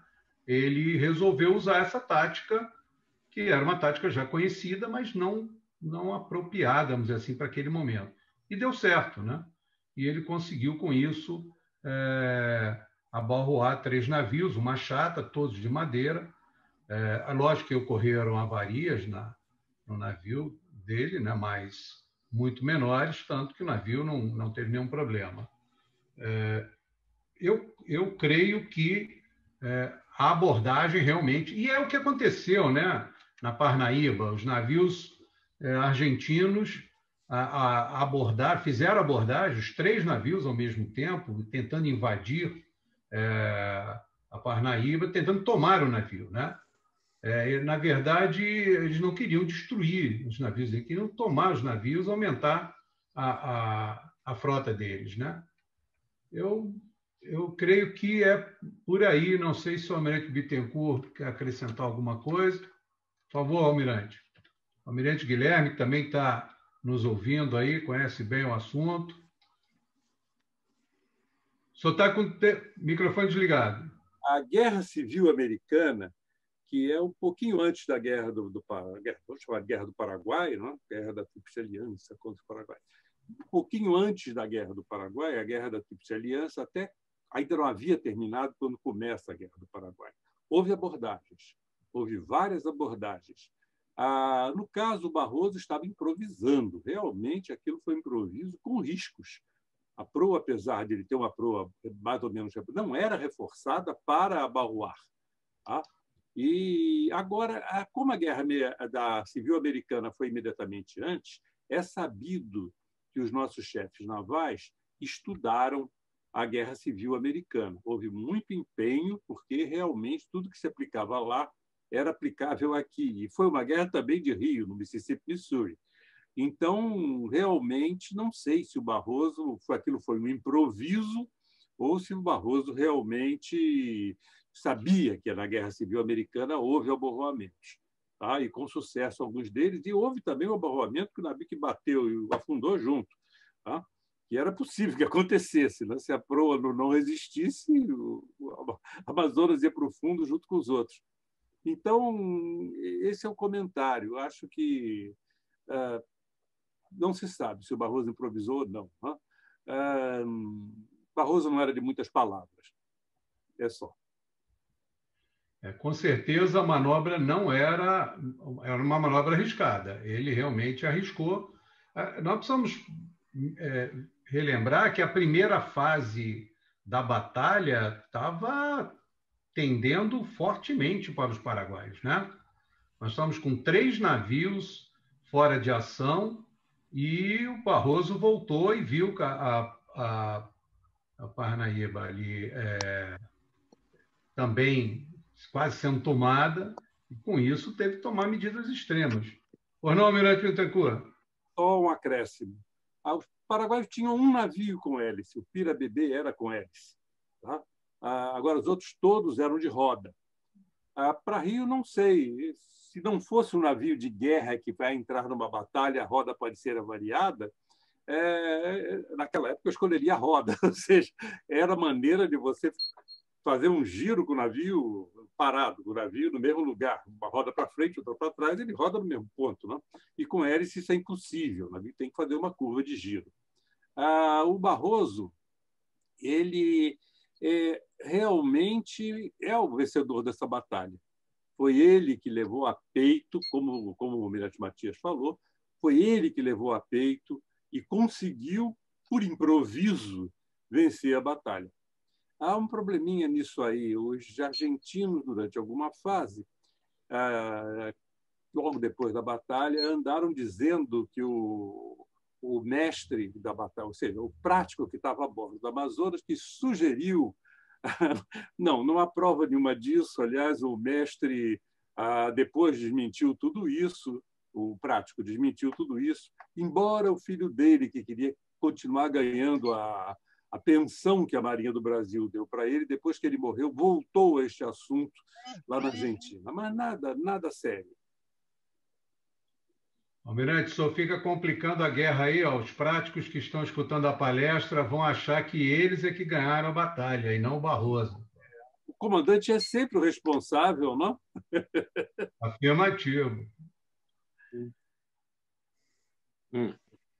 Vamos lá, Rafael. Terceiro debatedor, então, o nosso coronel Latfala. Por favor, Latfala. Almirante, boa tarde para o senhor. Parabéns pela palestra. Me chamou a atenção aquela parte que o senhor falou do historiador que não considerou a Batalha do Riachuelo uma vitória brasileira. O historiador é brasileiro, esse historiador, porque o senhor passou o nome e o que o senhor falou ficou na minha cabeça. E eu lembrei também do outro acontecimento. O senhor Almirante Bittencourt vai lembrar do livro do Koshiba, dizendo das acusações do Almirante, foi o Almirante Tamandaré, não foi o senhor Almirante Bittencourt? O Tamandaré foi muito cauteloso, coisa desse tipo assim. Eu não lembro se era o Tamandaré ou o Barroso. Aí a Marinha fez um documento e enviou para o Exército. A gente utilizava esse livro no Exército, livro do Koshiba de História do Brasil, mas parece que tem um objetivo aí de desmerecer o feito da Marinha, né? Eu acho que no fundo tem esse objetivo. Eu queria que o senhor lembrasse para mim aí o nome do historiador. Eu gostaria que o Almirante Bittencourt falasse sobre... Eu tinha esse documento guardado, Almirante, até pouco tempo. Eu estou na reserva e eu tinha esse documento guardado comigo. Eu lembro que eu recebi no Colégio Militar de Juiz de Fora, o senhor que fez o documento. Aí eu peguei o livro e conferi, realmente estava escrito. Era essa a minha pergunta. E parabéns pela palestra do senhor. Muito esclarecedora. Muito obrigado. Obrigado, Latfala. Eu vou pedir, então, ao Almirante Bittencourt que fale sobre o Koshiba, aí, que realmente eu não conheço. E depois vou pedir ao Telmo para me lembrar aí, ver se ele lembra quem foi aquele historiador gaúcho, amigo do Telmo lá. Eu estava lembrando desse historiador também, mas não me lembro o nome de nenhum deles. O fato é que aos argentinos e aos paraguaios cabia desmerecer a nossa vitória lá no Riachuelo. Faz parte da guerra, da parte psicológica da guerra, não? Mas realmente é uma grande vitória. Não há grandes manobras navais, porque os navios eram de mar, eles não tinham como fazer manobras ali no Rio. Não tinha jeito. Aquilo, eles fizeram o que podiam fazer, a verdade é essa. E o Barroso foi muito corajoso. Telmo, liga seu microfone, por favor, aí. Você lembra aí quem era aquela figura? Era lá de Cruz Alta. É o Maestre, Mário Maestre, não é? Mário Maestre, de Porto Alegre, professor, fez um nome na Universidade de Passo Fundo. Passo Fundo. Ele é uma pessoa... mas ele tem uns antecedentes, assim, não sei se dá para falar aqui nesse ambiente, mas ele foi da Ação Cristã no Colégio Jesuíta em Porto Alegre, o pai foi vice-prefeito de Porto Alegre, foi logrado por um outro cara lá, aí ele ficou totalmente comunizado e não entende absolutamente nada do assunto, muito menos do assunto naval. Lá no Assunção, eu tive que ter o desprazer de desmenti-lo e mostrar para eles, para os paraguaios, que até hoje acredito que ganharam aquela batalha, que os nossos navios não efetuaram a perseguição, o Araguari e o outro que eu não me lembro agora, porque a 2.500 metros dali, eles já estavam na frente da cidade de Corrientes, ocupada pelos paraguaios. E às 5 horas da tarde de junho, é noite, naquela latitude. E ninguém conhecia o fundo do rio. Então, foi, lamentavelmente, um brasileiro que nos expôs lá a uma vergonha, mas acreditamos que nós demos alguma resposta para eles. Eu gostaria só, se o almirante me permitisse, de dizer uma coisa, e principalmente o almirante Bittencourt, que eu não conheço, mas admiro ele de acompanhar a sua produção literária, e nós tivemos manobras lá excelentes dos nossos oficiais em comando. Por exemplo, quando nós fundeamos no Chaco, a nossa esquadra, a nossa frota, estava fundeada em formação de escarpa. Se os paraguaios, isso é, 45 graus saindo, nós empopamos os navios para receber lenha do Chaco, para poupar carvão, e solta, abre a proa para o largo, sustentamos no Cerro de Boreste. Se os paraguaios tivessem nos atacado, chegassem de madrugada e nos atacassem, eles iam ter uma terrível surpresa, porque não tinha como abordar a esquadra daquele jeito. Isso tem passado batido por todos os historiadores, porque os historiadores que falam sobre a guerra, a parte naval da guerra, não sabem nem nadar e se metem a fazer críticas à Marinha do Brasil, que ganhou a guerra. Naquela circunstância, numa formatura em escarpa, eles iam ficar nos nossos fogos e iam se acabar. Os nossos oficiais em comando repetiram isso, essas previdências especiais da guerra naval lá no Paço da Pátria, desarvorando os navios para baixar o centro de gravidade deles e poder permitir que eles manobrassem com mais facilidade com as máquinas, não é? Soltaram escaleres na frente para desviar à noite, para desviar torpedos que os paraguaios podiam soltar na corrente. Então, todas as manobras possíveis e imagináveis da doutrina da guerra foram executadas com brilhantismo. A perda da Jequitinhonha foi uma desgraça. Foi muito mais uma desgraça, porque a 100 metros abaixo de onde ele varou, estava lá o único sinal do perigo.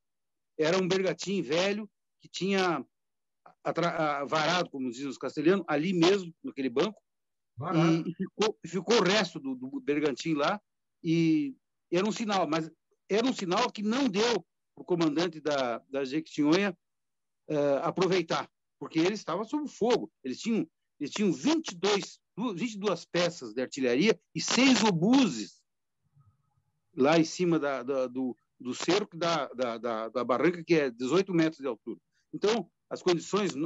Foi uma vitória nossa, porque nós saímos de uma derrota. E foi graças à previdência, à capacidade e à coragem daqueles oficiais nossos lá, é que nós salvamos o patrimônio, as vidas e os patrimônios dos nossos marinheiros e dos nossos soldados. Eu gostaria só de dizer que a miserável da Jequitinhonha perdeu 20 homens da guarnição e mais 10 homens do Exército. Foi o sangue jorrando à vontade para nós podermos dizer que ganhamos aquilo lá, e não há nenhuma possibilidade de se dizer o contrário, porque o Paraguai, pode ser, almirante, que nós não ganhamos a guerra naquela batalha, mas o Paraguai perdeu a guerra ali. Isso é a frase lapidar que se pode aplicar ao caso. É isso aí. Muito bem, então. É exatamente isso que a gente procurou mostrar aqui hoje, né? É uma batalha decisiva porque é um momento que fez com que o Paraguai perdesse a guerra. Demorou, mas perdeu. Obrigado, Telmo. Lá que fala, tá? Safra? Senhor almirante, eu ia fazer uma outra colocação. Havia um interesse, eu já li sobre isso alguma coisa, né? Interesse da Argentina em desgastar a Marinha do Brasil, porque eles não tinham marinha, né? Não. Eu já ouvi alguma coisa assim a respeito, que acusava o Brasil da Marinha ter sido morosa.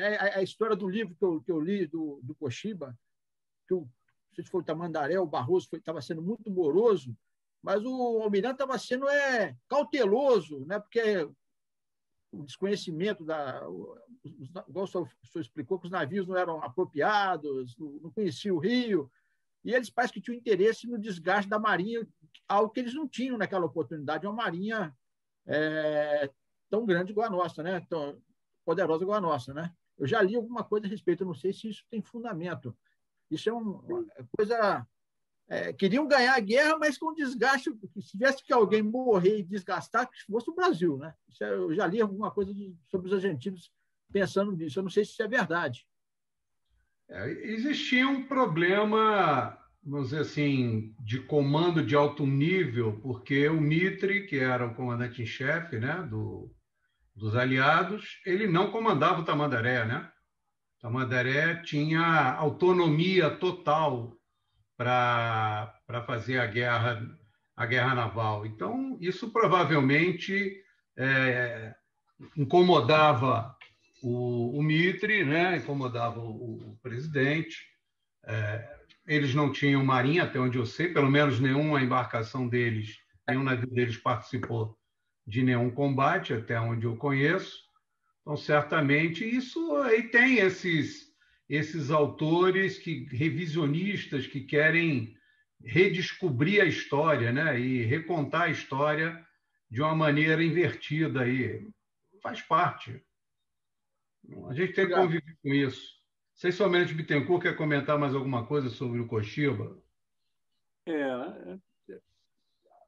Vamos dizer, quase que existia, na época, havia muita animosidade entre argentinos e brasileiros. Muita. Aliás, diria até que o ápice disso foi com o Barão do Rio Branco, depois, quando nós compramos os nossos encoraçados, que eles ameaçaram, inclusive, de bombardear nossas cidades do sul, né? Porque eles tinham navios de guerra e nós não tínhamos navios de guerra à altura da marinha deles. Quando compramos os encoraçados de Minas Gerais e São Paulo, estou falando de algo já 1909 por aí, tá? E portanto, essa briga de palavras sempre existiu, essa disputa sempre existiu entre a Argentina e o Brasil. Ocorre, não? Nada contra. Matias, eu levantei a mão aí para fazer uma intervenção, já que você tinha. Tá? É só um complemento, e endossando, aproveitando o gancho também do Almirante Bittencourt. Essa briga de comunicação ela vai existir muito. Inclusive, quando o livro Maldito da Guerra do Horatio foi lançado, a Veja fez uma resenha dizendo que Tamandaré emerge como inepto porque ficava em Buenos Aires. Na verdade, ele estava controlando teatros de operações. Mas, nessa época, eu discuti o assunto com ele e eu fui pesquisar. Pessoas, para se ter uma ideia, a Amazonas calava algo da ordem de 4 metros. Isso, para navegar naquela região, era uma coisa muito difícil, né? E há vários relatos do problema de ter que, para se subir o rio, ter que fazer essas sondagens, como é o caso do Prumo de Mão, que foi mencionado aqui. E essa briga, né, saía na imprensa, né? O combate de Cuevas, por exemplo, mais adiante, os argentinos ficam exaltando a passagem do navio deles, que tomou parte no evento, né? E não me lembro se foi Barroso ou Tamandaré, retirou o navio da operação, porque ele gastava carvão e não tinha grande valor militar. E, só para terminar, essa rivalidade, apesar do Mitre, o Mitre se mostrou um grande parceiro do Brasil, inclusive nesse episódio de 1908, os partidários dele que vão resolver o assunto,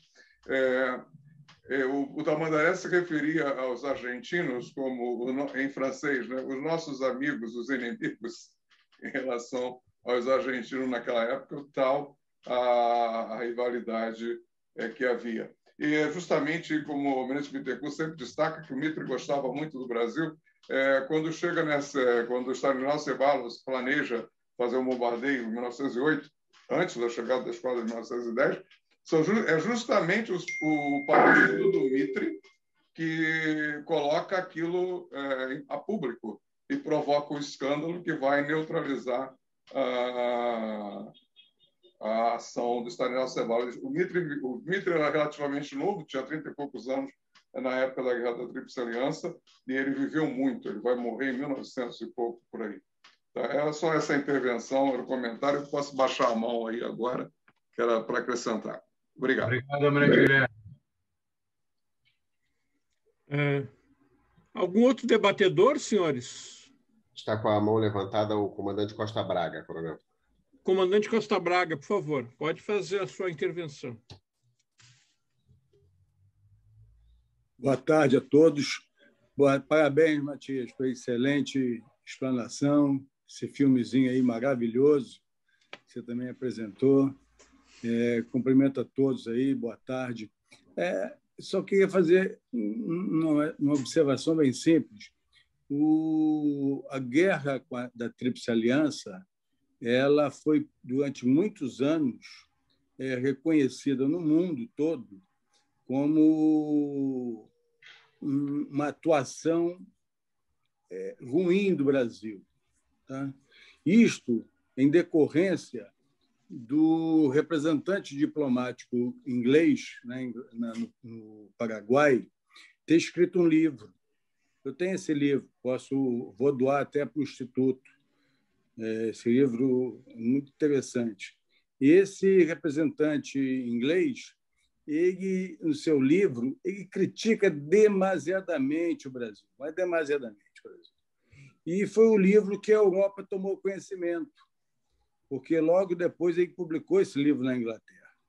E também teve um autor americano que também escreveu um livro, também criticou muito o Brasil, criticou muito a atuação dos soldados brasileiros, criticou a atuação da Marinha do Brasil, mas isso tudo, sem que esses dois autores nem participaram da guerra, eles não tiveram na guerra, eles escreveram à distância, com informações que eles escolhiam lá.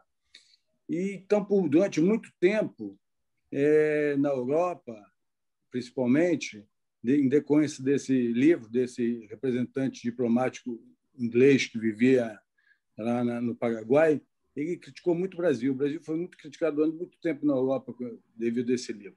A rivalidade com a Argentina, ela existe desde a Guerra da Cisplatina. A gente já conhece, por isso que o Brasil estava presente no Prata, a guerra contra Uribe e Rosas, na década de 50 anterior, 10 anos antes.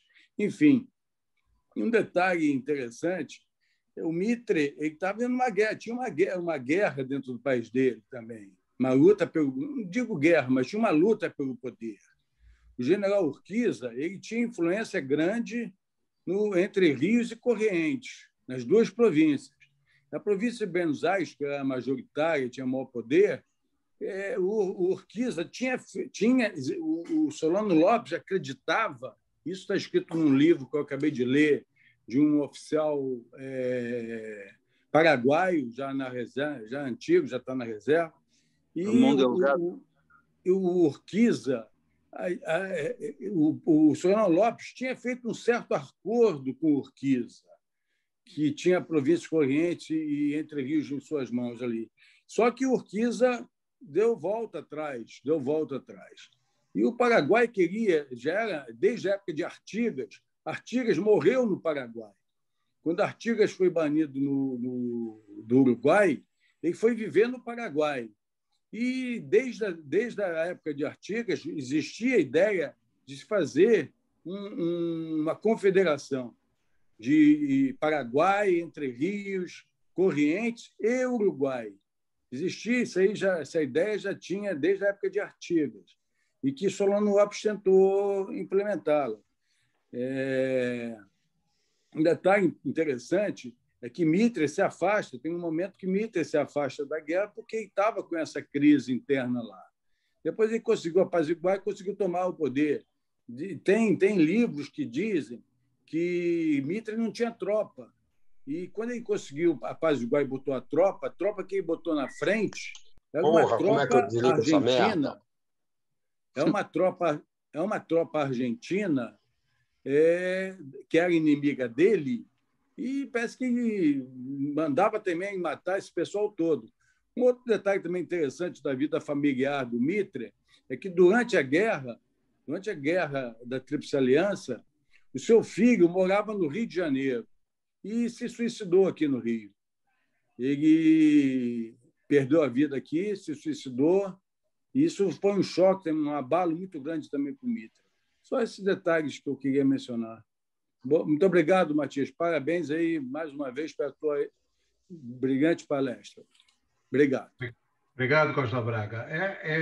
É natural que um inglês vivendo no Paraguai no período da guerra, onde todas as notícias eram controladas pelo Solano Lopes, que tinha 2 ou 3 jornais próprios, né, que todo dia traziam só as vitórias paraguaias, inclusive as derrotas eram transformadas em vitória.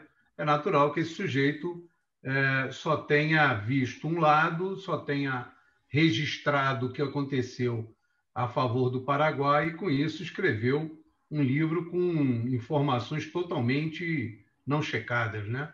E irreais, né? É só ver quem ganhou a guerra, né? Ok, obrigado, Costa Braga. Rafael. Senhoras e senhores, algum outro debatedor? Coronel, tem o senhor Ercole Tramontano com a mão levantada. Senhor, então, por favor, o senhor Ercole Tramontano, pode fazer a sua pergunta. Boa tarde, parabéns aí pela apresentação. Só corrigindo a pronúncia aí, Ercole. Italiano. Ercole. Almirante Matias, prazer ouvi-lo aí. Eu sou um curioso da história da Guerra do Paraguai e gosto muito de história. Eu tenho uma dúvida, assim, uma curiosidade, na verdade. Nós não tínhamos esquadra no Rio, certo? Os navios foram para lá. Onde estavam esses navios? Como foram recrutados tanta gente para poder atuar? Como chegaram esses navios? Estavam todos no Rio de Janeiro? Estavam mais ao sul? Rapidamente, só para eu ter uma noção como foi a logística daquela época. Porque a Marinha é altamente forte, né, em logística até hoje, né? Então, imagino que já naquela época deve ter sido assim, algo e muito rápido também, né? Porque não tinha WhatsApp, não tinha informação, não tinha satélite, não tinha nada para chegarem as informações de que estávamos sendo invadidos, né? Hércole, na verdade, os navios não chegaram lá de repente para a Batalha Naval do Riachuelo, né? Eles já estavam na região porque a Marinha já estava atuando lá na Guerra da Cisplatina. Então, os navios já se encontravam na região. Eles não saíram, de repente, do Rio de Janeiro e foram para lá para atender esse evento específico, né? Foi uma sequência de eventos em que o apoio que o Brasil deu a um dos partidos, o Partido Colorado, na questão lá do Uruguai, não esquecer que a província Cisplatina, no passado, fazia parte do Brasil, né? Era uma província brasileira, né? Era natural que nós estivéssemos lá e tinham muitos brasileiros que eram donos de terra, que eram donos de negócios lá, mesmo depois de separar do Brasil, e a Marinha foi para lá para apoiar esses brasileiros, né? O imperador determinou que fossem para lá para apoiar os brasileiros e participar, então, dessa guerra interna, né, entre os dois partidos. Então, os navios já estavam na região. Eu não saberia te dizer quando é que eles foram, como é que eles foram. Talvez o Almirante Bittencourt possa nos dizer.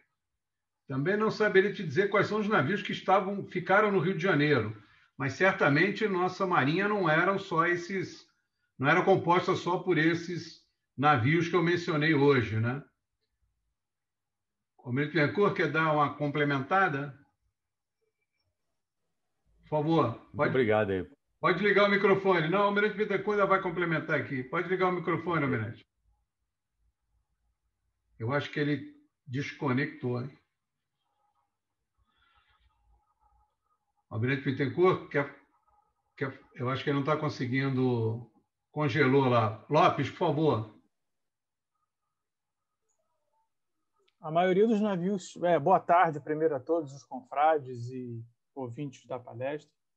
Os navios se concentraram na área, como o almirante Matias falou, desde 64, desde a questão uruguaia, em que o almirante Tamandaré foi enviado com uma força naval e um representante diplomático, inclusive o pai do barão do Rio Branco, era o representante diplomático à época, para tratar da questão, da questão uruguaia, né? da disputa entre o Partido Blanco, que estava na presidência, e o Colorado, de oposição, e o aviltamento de proprietários de terra brasileiros no Uruguai pelo Partido Blanco, né? Então, essa força naval foi concentrada na área em 64. Mas, antes disso, o Brasil já mantinha, desde a década de 1850, quando houve a guerra contra Uribe Rosas, uma flotilha baseada em Montevidéu, né? Uma flotilha no Rio da Prata baseada em Montevidéu, que atuava basicamente no Rio Uruguai, né? E havia 2 navios brasileiros em Forte Coimbra, muito acima da posição do Riachuelo, lá na província do Mato Grosso. 2 navios de guerra brasileiros lá, os 2 foram capturados quando da tomada de Forte Coimbra em dezembro de 64, e um sobreviveu à guerra, que foi o Inhabaí, que está também lá no parque, né, no monumento de Vaporcuê. É importante a gente notar que, como eu comentei durante a palestra, que os rios da região eram fundamentais para a província do Mato Grosso, né? Então, é natural, como temos até hoje na região uma flotilha fluvial lá em Ladário, né? Na época já tínhamos então esses 2 navios, e na foz do Rio da Prata já tinha essa flotilha para garantir que nós tivéssemos acesso ao Rio da Prata. Isso era fundamental naquele momento para as condições daquela região. Por favor, Bergo. General Bergo. Já existia também tropa terrestre do Uruguai, que em 64 o Osório já tinha invadido. Antes, em 50 e pouco, contra o Uribe Rosas, até Caxias já estava no Rio Grande do Sul por causa da Farroupilha, que já tinha 10 anos antes, mas em 64 o Osório já tinha invadido. Então, tinham tropas terrestres também no Uruguai. Apoiaram os colorados contra o branco, os blancos, né? Aí substituiu, mas ficaram tropas. Então, o Rio Grande do Sul já tinha as tropas terrestres também. E quando houve a invasão do Rio Grande do Sul, também a Guarda Nacional do Rio Grande do Sul, a cavalaria lá pôde atuar. Então, nós tínhamos a Marinha, que estava basicamente lá em Montevidéu, não sei agora, eu não sei, mas tinha muita gente em Montevidéu, mas tinha muita gente do Exército também, das tropas terrestres, por causa vamos chamar de guerra, né? A Guerra Civil do Uruguai. Em 64, Osório já estava lá com todo o seu exército lá. Então, era isso aí, só para completar. Eu acho que é uma prova aí cabal, né, da importância da Marinha em geopolítica, né? Você tem aí nesses eventos que ocorreram nessa região a importância de você ter uma Marinha para que seus objetivos nacionais permanentes possam ser preservados. Então, um objetivo nacional permanente do Império naquele momento, do Império Brasileiro, era poder utilizar os rios, né, o Paraná, o Paraguai, o Uruguai, para a movimentação dos nossos navios e principalmente para a ligação com a província do Mato Grosso. E a Marinha estava lá, estacionada em Montevidéu, exatamente para cumprir essa tarefa e poder atingir esse objetivo nacional. Isso hoje ainda é verdadeiro, né? Você pode utilizar, pode e deve, né? Utilizar a Marinha para, pré-posicionada, atingir os objetivos do país em qualquer setor, em qualquer local. O Telmo queria fazer um comentário, por favor. Professor Telmo, por favor. Desculpe, Rafael. Microfone, professor Telmo. Tem que abrir o seu microfone. Professor Telmo, tem que abrir seu microfone, por favor.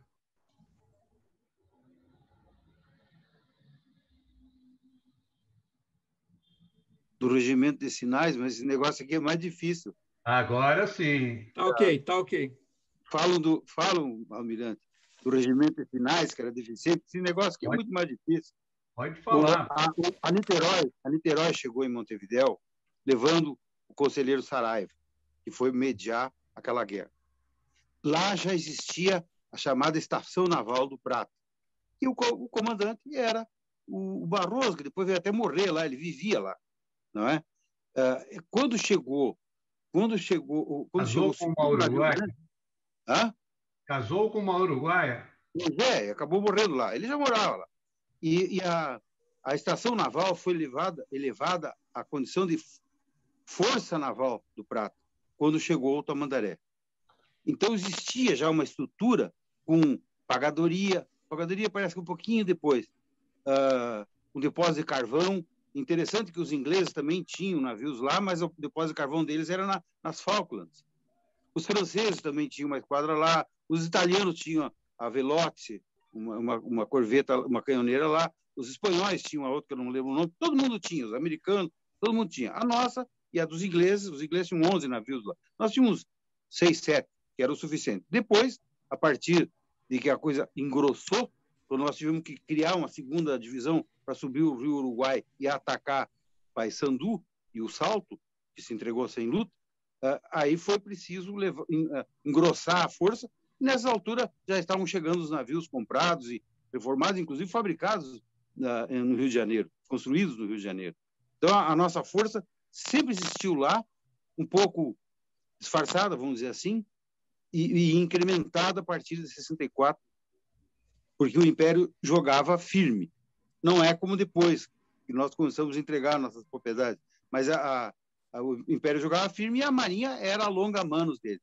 General Bergo, eu só gostaria de dizer o seguinte: a invasão ao Uruguai foi feita pelo Marechal João Propício Mena Barreto, e o Osório era comandante de uma divisão, de uma brigada, e inclusive ele não se entendia com o João Propício Mena Barreto, nem com o sobrinho dele, o José Mena Barreto, porque por coisas de política, eles eram de partidos diferentes. E acabou que, como ele fez a campanha, o Propício Mena Barreto fez a campanha quase morrendo, e morreu logo depois, de tuberculose, o Osório foi o homem encarregado. O Osório não era uma pessoa tão conhecida, foi encarregado de assumir, nessa época que o senhor está falando aí, no começo de 65, assumiu a força e fez a mobilização nossa lá. Obrigado, Telmo. Obrigado, professor Telmo, pela sua intervenção, sempre oportuna. Algum outro debatedor, alguém gostaria de fazer uma pergunta, tirar uma dúvida? Rafael, eu estou vendo aqui no chat que a EMA, lá do Instituto, de Corrientes, está colocando aqui algumas informações. Não sei se ela gostaria de comentar. Ela já saiu, Almirante. Ela pediu desculpas e saiu. Ela colocou várias situações interessantes. Até eu ia entrar em contato com ela agora, se ela queria fazer uma pergunta. Mas ela mandou uma mensagem dizendo que, por razões laborais do trabalho, né, ela tinha que sair, mas felicitou o senhor e disse que gostou muito da ela fez várias, colocou várias. Eu li aqui algumas coisas interessantes que ela colocou. Inclusive, foi dizendo: projeto de Solano Lopes, Napoleão do Prata. Iria ser o mediador do conflito entre Uruguai e Brasil. Por isso ficou ressentido. O filho do Mitre era embaixador no Rio. A família de Mitre estava em Buenos Aires. Mitre tinha muitos problemas para unificar o país e não desejava a guerra. Isso já foi comentado, né? Mas o instituto dela que esse ano está organizando o simpósio, né, Bergo? O simpósio da Guerra da Aliança. O Instituto de Investigações Históricas e Culturais de Corrientes, o qual eu, com muito orgulho, sou associado também. E vamos ter lá. Só que o evento, infelizmente, não vai ser presencial. Vai ser à distância. E agora, em junho, encerra as inscrições, hein? Então é bom lembrar o pessoal aí, tem muita gente já inscrito, vai ser lá. É uma pena que eu tinha organizado, eu ia fazer, a gente ia se reunir aqui em Foz do Iguaçu, íamos fazer uma visita aqui às Cataratas, a Itaipu, depois íamos pegar um ônibus do lado na Argentina e ir até Corrientes, que é perto daqui. Esse era o plano para a nossa comitiva, mas infelizmente essa pandemia impediu tudo. Então o evento vai ser via internet. Mas olha lá. Onde é a inscrição? A inscrição é pela internet. Tem na nossa página, tem as instruções, tá? Qualquer coisa, manda um e-mail para a gente aí, que tem um endereço lá, que está publicado lá na nossa página, mas qualquer coisa a gente lhe manda aí depois. Tá bom, Rafael? Você deve ter aí o e-mail dele. Manda pelo e-mail o linkzinho lá do Instituto de Corrientes, tá? Professor Telmo? Professor Telmo? Não, manda o Hércules aí. O meu, o senhor Hércules, tá. Isso, manda para ele aquela informação que está no nosso informativo do Instituto, tem também. Sim, senhor. O link lá de Corrientes para o evento lá. Sim, senhor. Obrigado. Mais algum debatedor, senhores? Não? Então, senhores, eu gostaria de anunciar que uma ótima notícia. Às 15h31, nós alcançamos a cifra de 72 espectadores, o que é o recorde. Nunca tivemos tantos espectadores assim. Às 15h31, agora estamos com um pouquinho menos, algumas pessoas já saíram, mas aos 15h31 tivemos 72 espectadores, que é o nosso recorde, né? Eu conversei com o Lopes antes, que a gente queria chegar a 100. Eu falei, Lopes, fala com o pessoal da Marinha, eu vou falar aqui com o nosso pessoal. Queremos chegar a 100, porque 100 é o limite. Não dá para... Lopes falhou. Se fosse a Revolução Francesa, já estaria guilhotinado, Lopes. Mas não é. Mas o Lopes ajudou bastante aí na divulgação. Obrigado, Lopes, né, por ter ajudado bastante. Mas a gente queria chegar a 100, mas chegamos a 72. Ainda queremos chegar a 100, né? Aí vai ser um problema, porque a sala só cabe em 100. Mas para resolver isso, talvez no futuro, dependendo das decisões que serão tomadas, aí nós tenhamos YouTube também, né? Talvez. O General Bergo está considerando aí questão de direitos autorais e tal, mas vai ter uma decisão logo. Aí com o YouTube o mundo é nosso, né? Podemos ter muito mais, né? Até que o nosso sonho, né, general, é criar sessões híbridas, ou seja, uma sessão que seja ao mesmo tempo presencial e que seja irradiada também, né, pela internet para o pessoal de fora, que é o objetivo nacional permanente do General Bergo na presidência. Esse é o plano. O Instituto não seja carioca, mas sim realmente do Brasil, né? Mas vamos chegar lá e já estamos chegando. Já temos até algumas sessões já que nós temos participantes de outros países, diversos já, de outros países. Hoje mesmo tivemos aí, é isso aí. Senhores, então, eu gostaria de lembrar que na próxima terça-feira, dia 29 de junho, teremos a palestra do confrade, o cineasta Daniel Matarroque, cujo título será Aquelas Mulheres de Farda, as Enfermeiras da FEB, né, que é o fruto da pesquisa e do livro aí, que o Daniel Matarroque já lançou. Então, o senhor presidente do Instituto, General Bergo, apresentará os agradecimentos ao nosso confrade vice-almirante Matias e procederá ao encerramento da sessão. Meu amigo Matias, meu irmão Matias, realmente você está de parabéns duplo. Em primeiro lugar, pela maravilha aí da apresentação.